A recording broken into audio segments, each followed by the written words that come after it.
नमस्कार मित्रांनो, लाखात एक आमचा दादा या मालिकेच्या 28 तारखेच्या प्रोमोमध्ये आपल्याला असं पाहायला मिळणार आहे. सूर्या किराणा माल आणतो आणि तुम्हाला एक मोबाईल पण घेऊन येतो येताना नवीन.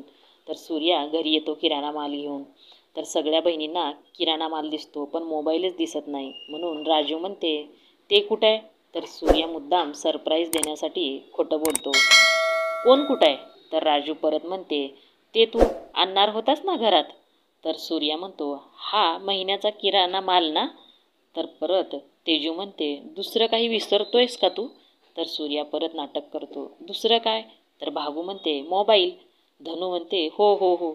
तर सूर्या म्हणतो, विसरल्यासारखं नाटक करतो आणि म्हणतो, अरे मोबाईल आणायचा होता नाही का?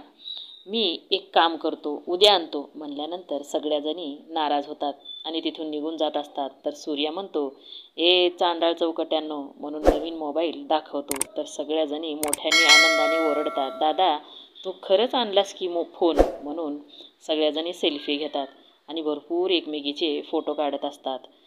खूप आनंदाचं वातावरण असतं. हे बघून तुळजाला खूप छान वाटतं. ती सूर्याला म्हणते, तू त्यांना मोबाईल नाही दिलास, तू त्यांना त्यांचं स्वातंत्र्य दिलास. तू एक भाऊ म्हणून, एक माणूस म्हणूनही मोठा आहेस, लाखात एक आहेस.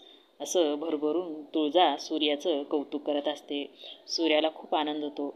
तो एकटाच विचार करत बसलेला असतो. तर तिथे भाग्या येते आणि विचारते, काय झालं? तर सूर्या म्हणतो, सिद्धार्थ दिसला होता. तर भाग्या म्हणते, कुठं? तर सूर्या म्हणतो, मी मोबाईल घेऊन दुकानातून बाहेर पडलो. तर भाग्या म्हणते, मला तर असं वाटतंय सिद्धार्थनेच तुळजाला फसवलंय. तर सूर्या म्हणतो, मला हे तुळजाला सांगितलं पाहिजे.